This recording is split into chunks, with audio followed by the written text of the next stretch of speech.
అనకాపల్లి జిల్లా పాయకరావుపేటలో తెలుగుదేశం పార్టీ కార్యాలయాన్ని ప్రారంభించిన హోంమంత్రి వంగలపూడి అనిత. హోంమంత్రి అనిత సమక్షంలో పార్టీలో జాయిన్ అయిన వార్డు మెంబర్ పెంకే గోవింద్, 150 మంది కార్యకర్తలు. అనకాపల్లి జిల్లా పాయకరావుపేట నియోజకవర్గంలో హోంమంత్రి వంగలపూడి అనిత పర్యటించారు.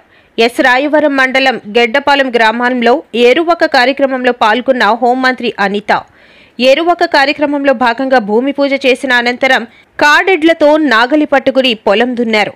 ఈ కార్యక్రమంలో రైతులకు రాయితీపై విత్తనాలు పంపిణీ చేశారు. వ్యవసాయ యాంత్రీకరణలో భాగంగా 80% రాయితీపై డ్రోన్ ప్రారంభించారు. ఈ కార్యక్రమంలో ఆంధ్రప్రదేశ్ రాష్ట్ర civil supply corporation director, Janasena party state secretary, రాష్ట్ర volunteers committee in charge Shri Bodapati Sivadatt పాల్గొన్నారు. ఈ కార్యక్రమంలో హోంమంత్రి వంగలపూడి అనిత మాట్లాడుతూ రైతులకు ఏరువాక పౌర్ణమి శుభాకాంక్షలు తెలిపారు. రైతు దేశానికి వెన్నెముక. రైతులకు ఎన్డీఏ ప్రభుత్వం అధిక ప్రాధాన్యత ఇస్తుంది. టెక్నాలజీకి అనుగుణంగా ఆధునీకరణ పరికరాలు కూడా రైతులకు అందజేస్తున్నాం. నేడు డ్రోన్ ఉపయోగించి రైతులు వ్యవసాయం చేస్తున్నారు. 80% రాయితీపై రైతులకు డ్రోన్లు ఇస్తున్నాం. పాడి పంటలతో రాష్ట్రం సుభిక్షంగా ఉండాలని కోరుతున్నాను అని అన్నారు. ఈ కార్యక్రమంలో కూటమి నాయకులు, కార్యకర్తలు పాల్గొన్నారు.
ఎన్డీఏ కూటమికి సపోర్టివ్ గా బీజేపీని జనసేనని కలుపుకుంటూ ముఖ్యంగా పాయకరావుపేట నియోజకవర్గంలో తెలుగుదేశం పార్టీ కుటుంబ సభ్యులందరినీ కూడా ఏకతాటిగా తీసుకొచ్చి మీరందరూ కూడా కార్యక్రమాలు సాగించాలని మనస్ఫూర్తిగా తెలియజేసుకుంటూ మీ అందరికీ నా స్ఫూర్తి సహాయ సహకారాలు ఉంటాయి. ఏదో అనుకుంటారు మేడం ఇక్కడే ఉంటారు, మేడం ఇక్కడ తక్కువ ఉంటాయి ఉంటున్నారని. మాక్సిమం నా ఉన్న టైంలోని నియోజకవర్గంలో గడపడానికి నేను ప్రయత్నం చేస్తున్నాను.